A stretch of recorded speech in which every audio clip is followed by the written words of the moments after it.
हर खबर पर होगी आपकी पकड़। डाउनलोड कीजिए ABP live app. Yoga guru, राजनीतिक गुरु, बिजनेस गुरु, हर मुद्दे पर खुलकर बेबाकी से राय रखने वाले बाबा रामदेव हमारे साथ इस समय एबीपी न्यूज पर मौजूद हैं। बाबा रामदेव से आज हम हर मुद्दे पर बात करेंगे, लेकिन जिस तरीके से देश में ड्रग और नशे का घमासान चल रहा है, सेलिब्रिटी से लेकर युवा तक भटका और फंसा हुआ नजर आ रहा है, उस पर बाबा क्या कहेंगे आप? क्या उपाय आप सुझाना चाहेंगे देश को, ताकि भारत जो है वो नशा मुक्त हो जाए?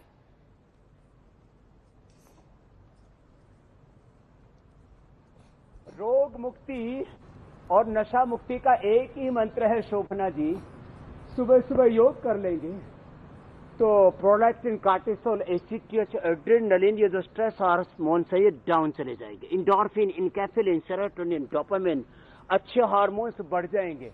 जो मार्फिन, अफीम में भी जो रासायनिक वैल्यू होता है उससे भी ज्यादा अच्छे नशे अंदर से ही पैदा होते हैं, लेकिन वो हार्मफुल नहीं होते हैं। स्टीराइड तो एक केमिकल वाला होता है, हल्दी में, शिलाजीत में होता है।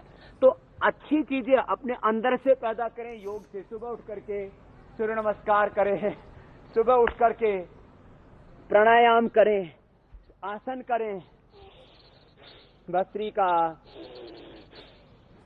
मैंने अपनी योग यात्रा में जब एबीपी न्यूज, स्टार न्यूज हुआ करता तब भी मैंने योग सिखाया हुआ है, और तब से अब तक सिखा रहा हूँ। लाखों करोड़ों लोगों को मैंने रोग मुक्त और व्यसन मुक्त, नशा मुक्त किया है। अलग अलग प्रकार के ड्रग एडिक्टों को मैंने भस्त्रिका, कपालभाति, अनुलोम विलोम, ये भ्रामरी, ओम भूर्भुवः स्वः तत्सवितुर्वरेण्यं भर्गो देवस्य धीमहि धियो यो न प्रचोदयात्।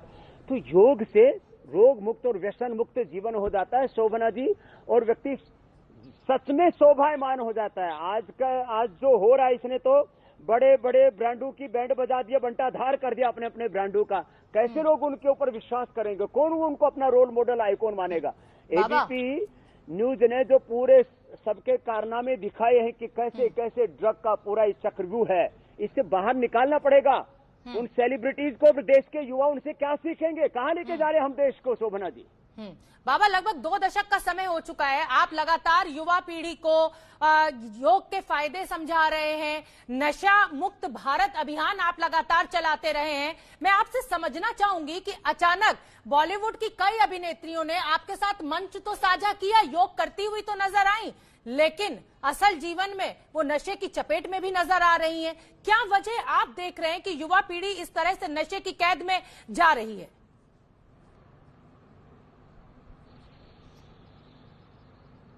देखो शोभना जी, आदमी को सबसे बड़ी चीज है जिंदगी में लत, आदत, उसकी नेचर, उसकी हॉबी कैसी है।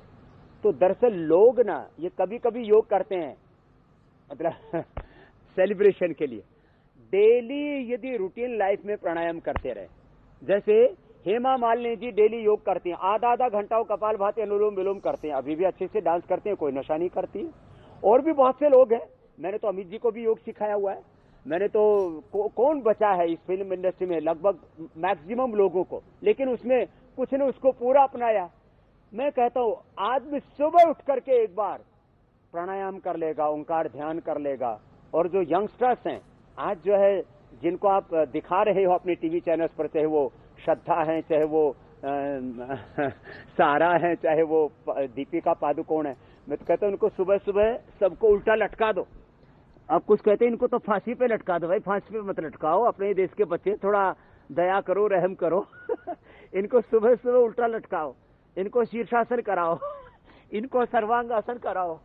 तो सुबह सुबह जो योग करेंगे वो इस गफलत में नहीं पड़ेंगे। इसलिए जरूरी है कि सुबह उठ करके योग करें, प्राणायाम करें, ध्यान करें, और ध्यान करें इस बात का कि हम एक व्यक्ति नहीं है, हम एक संस्कृति है। हम सारे भारत का प्रतिनिधित्व करते हैं, एक इंडस्ट्री का ही प्रतिनिधित्व नहीं करते। हम इस देश के संस्कारों का प्रतिनिधित्व करते हैं। आपको लोग आइकॉन, रोल मॉडल मानते हैं, आपसे बहुत कुछ सीखते हैं। तो आप ऐसी कोई हरकत ना करें।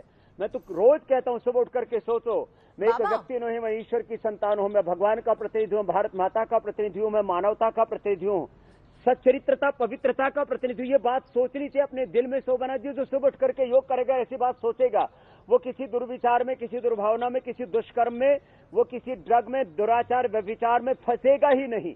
और जो जिन्होंने गलत किया उनको सजा दो, नहीं तो और भी लोग इस रास्ते पर चलेंगे। सबक मिलना चाहिए उनको।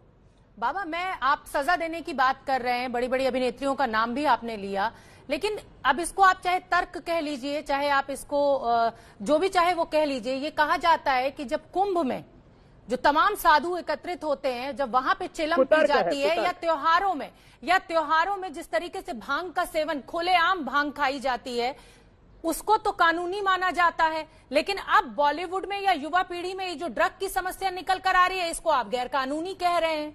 तो क्या कुंभ में अगर साधु चिलम पिए वो कानूनी, और अगर ये ड्रग का सेवन हो तो ये गैर कानूनी? शोभना जी, जो चिलम पीते हैं कुंभ में या कहीं मेले में, ठेले में, या अपने आश्रम में भी कोई चिलम में सुल्फा पी रहा है, गांजा पी रहा है, उसको भी सजा दो। वो चिलमची है, वो भंगेड़ी है, वो नशेड़ी है, साधु नहीं है। साधु कैसे चिलम पी सकता है? तो जो नशा करे उसको दंड दो, चाहे वो साधु हो, सन्यासी कहता हो अपने आप को, कोई मंडलेश्वर महामंडलेश्वर कहता हो। जो चिलम पीता है वो चिलमची है, नशेड़ी है, भंगेड़ी है, वो साधु है ही नहीं। और वार त्योहारों के नाम पर जो बदनाम करते हैं, होली को, दीपावली को, कोई जुआ खेलते हैं और कोई भांग पीते हैं, गांजा पीते हैं, ये सब अपने वार त्योहारों को भी बदनाम करते हैं। हम भगवान राम, कृष्ण, गौतम, कणाद, जमनी, पाणिनि, पतंजलि को मानते हैं, भगवान हनुमान की उपासना करते हैं। कौन सी परंपरा हमारी? हमारी परंपरा है दिव्यता की, सात्विकता की। लोगों ने भगवानों को भी बदनाम किया है, शिव को भी बदनाम किया है। शिव चारों वेदों में, 6 दर्शनों में, 11 उपनिषदों में, रामायण महाभारत में, भगवत गीता में, कुछ लोगों ने पुराणों में थोड़े गपोड़े जरूर मार रखे हैं। ये मुगल काल के समय मिलावट हुई है, उसमें पुराण उसके चपेटे में आ गए। बाकी किसी शास्त्र में नहीं लिखा हमारे पूर्वज कोई भी नशा करते थे। इसलिए धर्म के आड़ में, सन्यास की आड़ में, पूर्वजों की आड़ में कोई नशा करता है तो धर्म नहीं, वो अधर्म है, पाप है, और उसको भी वही सजा मिलनी चाहिए जो किसी गुनहगार को मिलती है। शोभना जी, आप कैसे देख रहे हैं बाबा रामदेव? क्या ये तनाव, जिस तरह से कहा जा रहा है कि जो आज की भागती दौड़ती जिंदगी है, हर समय अच्छा दिखना है, एनर्जी से भरपूर दिखना है, उस वजह से लोग ये नशे के आदी हो रहे हैं, या एक फैशन बन गया है, ये स्टेटस सिंबल बन गया है नशा करना?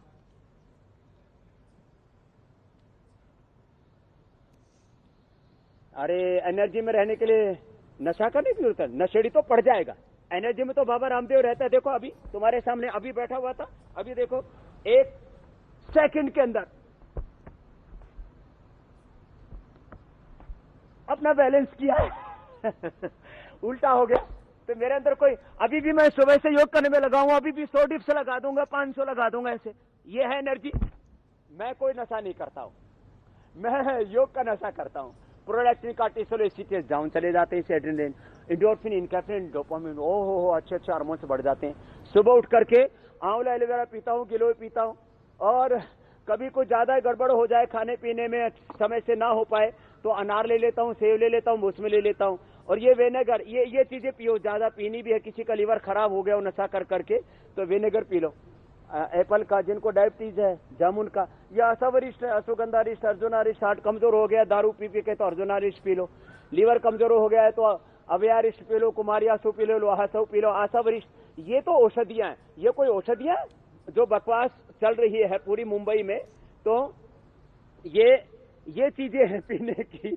ये अच्छी चीजें खाएं पी। ये बहाना कि थकान हो जाती है जी, स्ट्रेस हो जाता है जी, बहुत जिम्मेदारियां। अरे मैंने जिम्मेदारी ली हुई, दुनिया के 780 करोड़, करीब 800 करोड़ लोग पूरी दुनिया के स्वस्थ हो, निरोगी हो, व्यसन मुक्त हो, दुख मुक्त हो, हिंसा मुक्त हो। तो मैं तो सब भार लेकर के भी निर्भर रहता हूं। खुश रहो। तो अच्छे लोगों का संग करो, अच्छे विचारों के साथ जियो, और अच्छी चीजें खाओ पियो। मान लीजिए किसी को कहते हैं जी नींद नहीं आती। अरे नींद नहीं आती है तो भांग खाने की क्या जरूरत है, धतूरा खाने की क्या जरूरत है? देखो ये अफीम के, जो अफीम जिससे निकलती है ना, 2-2.5 चीरा मार के, उसके अंदर ये पोस्त दाना होता है। ये पोस्त दाने और मखाने की खीर खाओ, नींद अच्छी आएगी, बल भी मिलेगा, और तनाव मुक्त भी हो जाओगे, एकदम कूल रहोगे और कोई नशे की जरूरत नहीं, ये सब बहानेबाजी है, स्ट्रेस में रहते इसलिए नशा करने की जरूरत पड़ती है। सब गुनहगार अपराधी हैं ये, और ये एक गलत एग्जाम्पल सेट कर रहे हैं। इनको सेट करना चाहिए सबको, और इसके लिए जो जिम्मेदार एजेंसियां, उनके बड़े बड़े ओहदों पर जो लोग बैठे हैं उनको भी सजा मिलनी चाहिए। जो इस कारोबार के लिए जिम्मेदार हैं, चाहे वो नशा कंज्यूम करना, नशा खरीदना, बेचना और उसमें सहयोग करना, जो भी तंत्र के लोग हैं उनको भी सस्पेंड करना चाहिए, उनको भी जेल की सलाखों के पीछे होना चाहिए। शोभना जी, बाबा, क्या हमारी एंटरटेनमेंट जो इंडस्ट्री है वो भी जिम्मेदार है? 4 बोतल वोडका, काम मेरा रोज का, इस तरीके के गाने हिट हो रहे हैं। ये बॉलीवुड जो है वो समाज का आईना है, या बॉलीवुड को देखकर हम अपने समाज को निर्मित कर रहे हैं? समस्या कहां देख रहे हैं आप?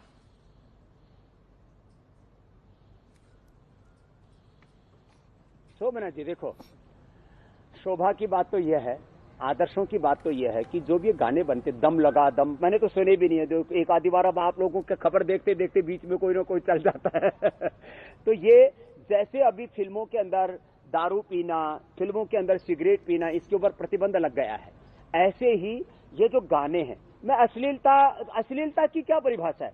अरे कम से कम आदमी को थोड़ा बहुत तो जो भी एक मर्यादित जितना हो सके उसमें क्रिएशन भी हो, उसमें इनोवेशन भी हो, उसमें एक्साइटमेंट भी हो, वो रखो आप, जो भी चीजें रखनी है, लेकिन कम से कम वो दुराचार, व्यभिचार और इस तरह से ये ड्रग और इनको महिमा मंडित, देखो बुरी चीजों को जितना महिमा मंडित करेंगे उतना ही ज्यादा समाज गिरेगा।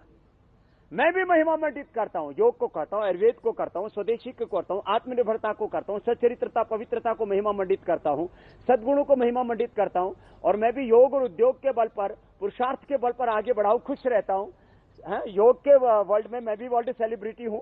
तो आपको जिंदगी में कुछ अचीव करना है, उसके लिए ये नशा पत्ती करना जरूरी है? ये सब बकवास चीजें, अरे ये विनाश का रास्ता है भाई। तो अच्छी चीजों को महिमा मंडित करना चाहिए। तो आपने ठीक कहा, ये जो गाने गुने बनते हैं ना, इसके ऊपर भी अब सेंसर लगना चाहिए कि जो ये सुनेंगे उसके ऊपर असर क्या जाएगा। अब गाने ऐसे बनते हैं, अब मैंने तो सच में कोई ना तो पिक्चर देखी है ना कोई सीरियल, लेकिन आप कभी कभी दिखाते हो ना, न्यूज चैनल में देखता हूं अक्सर, तो उसमें देखते देखते पता लगा कि उसमें एक बीच में गाना आ गया और उसमें पता नहीं क्या, बोली चोली के पीछे क्या, चोली के पीछे तेरी माँ है, बता क्या करेगा। इस तरह के जो है, ये जो गलत दृष्टि पैदा की जा रही है ना, तो इंटरटेनमेंट के नाम पर भी जो है हमें थोड़ा सा नियंत्रण रखना चाहिए, होना चाहिए। बिल्कुल बाबा, जिस तरीके से आपने बात की, गानों में जिस तरीके की शब्दावली का इस्तेमाल हो रहा है, हरे रामा हरे कृष्णा, दम मारो दम, भक्ति को जिस तरीके से नशे से जोड़ने का एक नैरेटिव बॉलीवुड ने खड़ा किया, अगर ये इतिहास में उसी समय रोक दिया गया होता तो आज का जो वर्तमान है वो शायद ऐसा नहीं होता। तो इसमें सरकार और प्रशासन की गलती आप मानते हैं?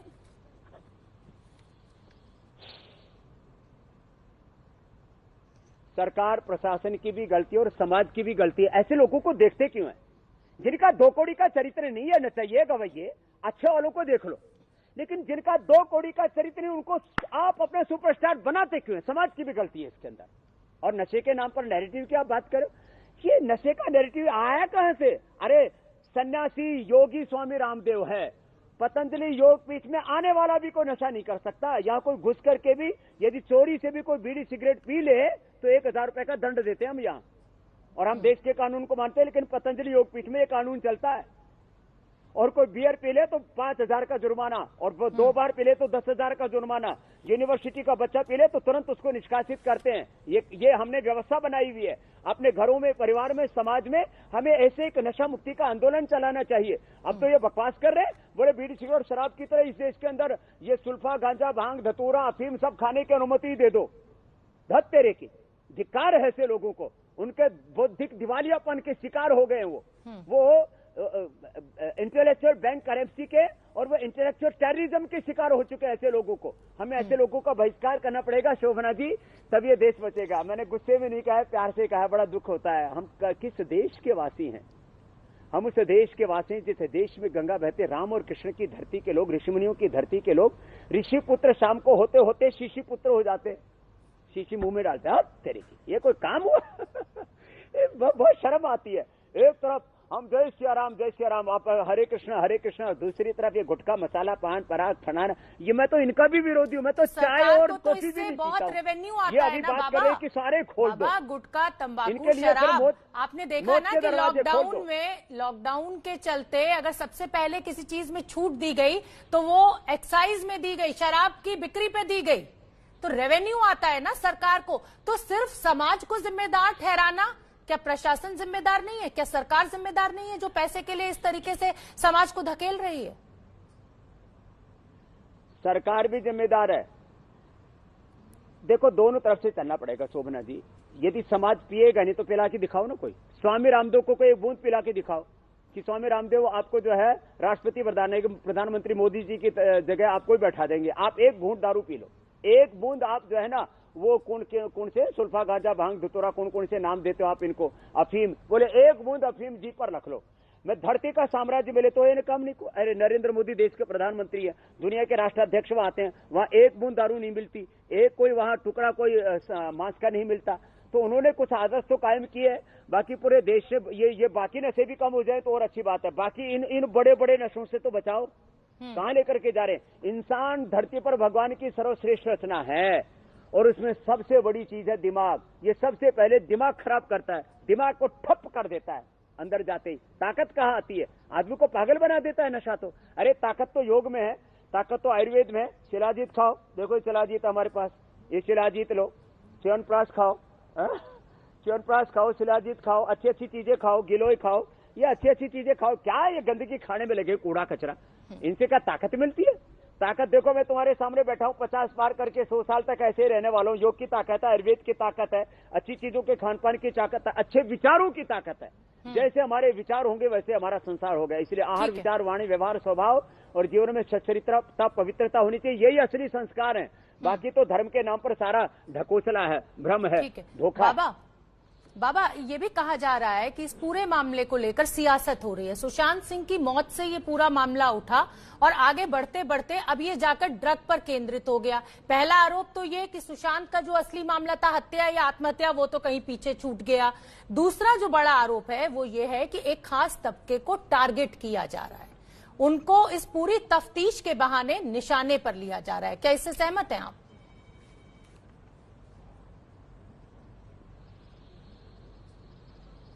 देखो भाई, एक बात तो है शोभना जी, इस मामले में सबको लपेटे में लेना चाहिए। कुछ लोग अपने आप को कम्युनिस्ट कहते हैं, कुछ अपने आप को सोशलिस्ट कहते हैं, कुछ ने अपने आप को राष्ट्रवादी कहते हैं, कुछ अपने आप को शिव भक्त कहते हैं और दम लगाते हैं। देखो, इसमें कोई वाद विवाद होना चाहिए। इसमें ना कोई मार्क्सवाद, लेनिनवाद, इसमें साम्यवाद, इसमें दक्षिण पंथ, वाम पंथ, इसमें राष्ट्रवाद, कोई वाद नहीं होना चाहिए। अध्यात्मवाद के नाम पर भी ये सब ढोंग पाठंगल। जो अपराधी है, चाहे वो किसी भी विचारधारा का है, किसी पार्टी से जुड़ा है, कब किसी का समर्थन किया है, विरोध किया, स्वामी रामदेव भी नशा करे या कोई गुनाह करे तो उसको तो सीधा का सीधा, मैं तो कहता हूं मुझे फांसी पर लटका दो। बड़े आदमी को बड़ी सजा होनी चाहिए, जो कानून में लिखा उससे भी ज्यादा सजा होनी चाहिए। ये हमारे प्राचीन बड़ों का विधान है। इसलिए इसमें कोई किसी प्रकार से कोई पक्ष विपक्ष ना होकर के निष्पक्ष रूप से काम करना चाहिए। और जिसने भी नशा कंज्यूम किया है, जिसने नशा उपलब्ध कराया है और जो इसके लिए जिम्मेदार एजेंसियां हैं, सरकारी तंत्र है, इस सारे षड्यंत्र का पर्दाफाश होना चाहिए। शोभराज बाबा, कहा तो ये भी जा रहा है कि क्योंकि दीपिका पादुकोण जेएनयू चली गई, जहां पर केंद्र सरकार के खिलाफ नारेबाजी हो रही थी या नारे लगते हैं, वहां पर अनुराग कश्यप की चाहे बात कर लें, इन सबको इसलिए टारगेट किया जा रहा है क्योंकि ये सत्ता विरोधी हैं, ये केंद्र सरकार के विरोध में आ गए। शायद क्या ये वजह आप देख रहे हैं, या ये एक भ्रम की स्थिति पैदा करने की कोशिश की जा रही है ताकि नशे से ध्यान हट जाए?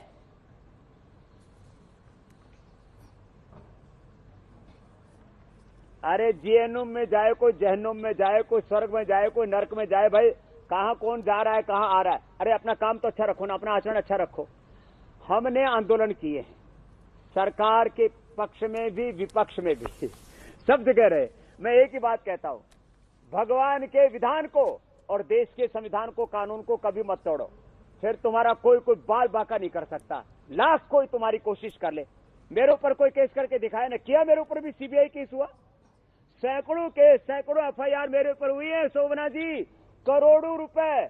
मैंने वो 20-25 करोड़ 50 करोड़ कितना था, मैं अभी पूरा हिसाब किताब लेकर के बैलेंस शीट लेकर के नहीं बैठा हूं। करोड़ों रुपए हमको कोर्टों में खर्च करने पड़े, मेरे ऊपर कितने मुकदमे। तो क्यों, क्या डरने की बात है, सच को आंच का है।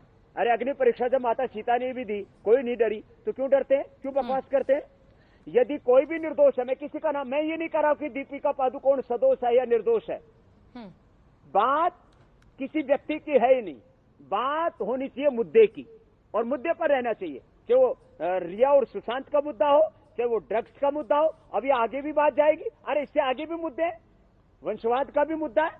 मुंबई में जाकर के जो सच्चरित्र पवित्र युवक युवतियां हैं, उनका चरित्र हनन भी होता है। किस किस प्रकार की कार गुजारी से उनको गुजरना पड़ता है। जो कंगना रनौत से लेकर के अनेक बेटियों ने आकर के खुलेआम बोला कि हम उस नर्क से गुजरे जहां से किसी को ना गुजरना पड़े। कौन भेजेगा अपने बेटियों को एक्टर एक्ट्रेस बनने के लिए। तो अच्छे सात्विक लोग, सच्चरित्र पवित्र चरित्र वाले लोग भी उस इंडस्ट्री में होने चाहिए। इसलिए वंशवाद का खात्मा होना चाहिए, वहां ये नशे का पूरा षड्यंत्र, इसका खात्मा होना चाहिए, और वहां किसी विचारधारा के नाम पर कोई घृणा और नफरत नहीं होनी चाहिए। हम एक देश के बासिंदे हैं, एक संविधान को मानने वाले, सबको समान रूप से आगे बढ़ने का अवसर मिलना चाहिए और अच्छे लोगों को प्रमोट करना चाहिए वहां पर भी। बाबा, ओपीएम की खेती की जाती है, लीगल है, उसके लिए लाइसेंस मिलता है, और इसी खेती से पैदा होने वाली जो पैदावार है उसका इस्तेमाल दवाओं में किया जाता है। लेकिन स्मगलिंग होती है और यही नशा शहरों तक, गांव तक पहुंचता है।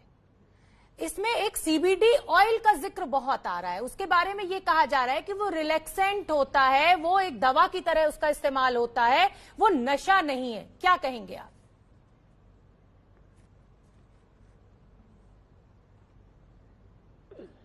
देखो शोभना जी, ये बात सच है कि अफीम का प्रयोग दर्दनाशक दवाओं में भी होता है। बहुत सी जो इनफर्टिलिटी से जुड़ी, सेक्सुअल डिसऑर्डर से जुड़ी हुई दवाइयां, उनमें भी उसका इस्तेमाल होता है, बात सच है।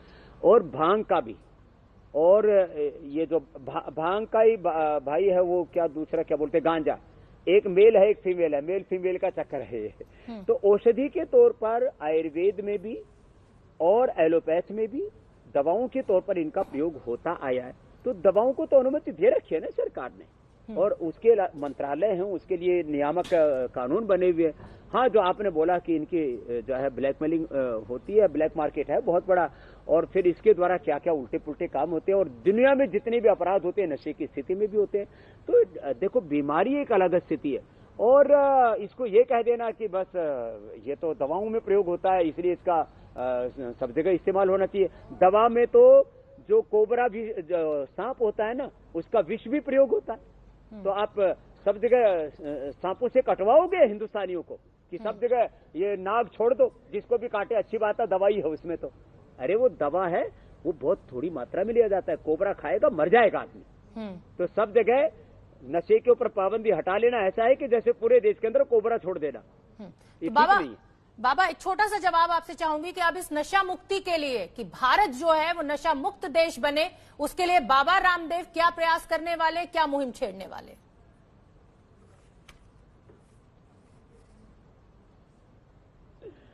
मैं योग से सब रोग मुक्त हो, नशा मुक्त हो, हिंसा मुक्त हो, भेदभाव से मुक्त हो, एकत्व सह अस्तित्व विश्व बंधुत्व के सूत्र में बंध जाएं। मैं सबको योग के द्वारा रोग मुक्ति, नशा मुक्ति, हिंसा मुक्ति की राह पर लेके जाऊंगा। क्योंकि मैंने अभी जो किया है वो तो 25-30 साल ये फाउंडेशन थी, और अभी 50 साल ऐसे ही करूंगा। और इस भारत को सच्चे अर्थों में ऋषियों की भूमि बनाऊंगा, जहां पर मेरे कोई भी बच्चा, कोई भी जवान इस नशे की लपेट में ना आए, वो अपना सामर्थ्य बढ़ाए, पूरी दुनिया में छा जाए, उसके सामने अनंत अनंत सफलता के समृद्धि के द्वार खोले। इसके लिए मैं सबको योग से निरोगी बनाऊंगा, योगी बनाऊं, उनको योद्धा बनाऊंगा, और दुनिया में आगे बढ़े वो उनको मंत्र देता रहूंगा। शोभना जी, ठीक है बाबा, अब आप आए हैं और आपसे राजनीति की बात ना हो, ऐसा तो हो नहीं सकता, आपका ज्यादा समय नहीं लूंगी। लेकिन मैं आपसे जानना चाहती हूं कि महाराष्ट्र से अब ये खबर आई है कि बीजेपी और शिवसेना एक साथ आने जा रहे हैं। देवेंद्र फडणवीस और संजय राउत साथ साथ दोपहर का खाना खा रहे हैं। नेता जो है दिशा सालियान केस में बीजेपी के ही नेता नारायण राणे आदित्य ठाकरे का नाम ले रहे हैं। क्या यही मजबूरी है इस मुलाकात की, या शिवसेना और बीजेपी हमें साथ दिखने वाले हैं आने वाले दिनों में?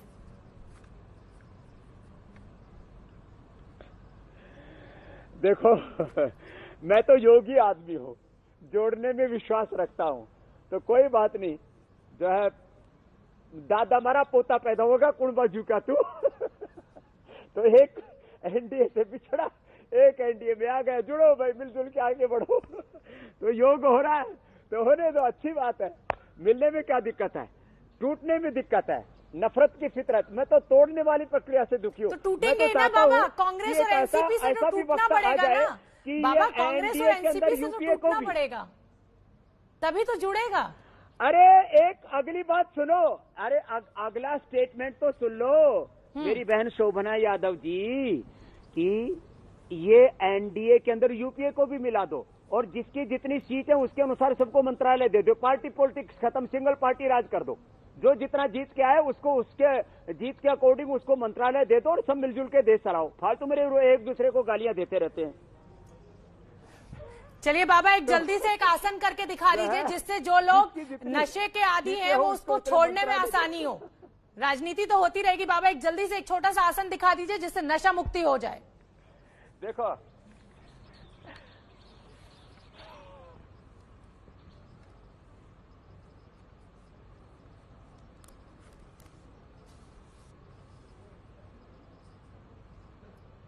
कुछ समझ में आया, और ये ना आया हो तो एक दूसरा दिखा देता हूं।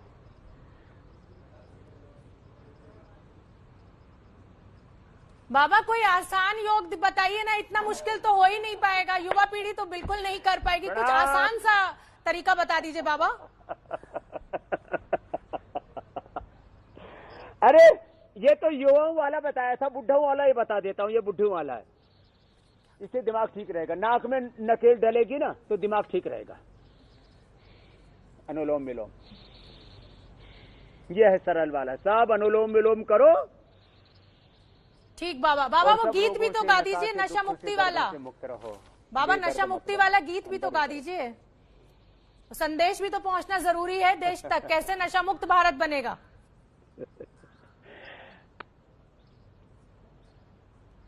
नशा मुक्त भारत तब बनेगा जब आदमी संभल संभल के चलेगा, सावधानी हटी दुर्घटना घटी। जिंदगी का सफर करने वाले अपने मन का दिया तो जला ले, सुनी सुनी ये मंजिल की राहें चूमना तेरे कदमों को चाहे, गहन वन में कहीं खो न जाना, भटक जाए न तेरी निगाहें, हर कदम सोच कर तू उठा ले, अपने मन का दिया तो जला ले।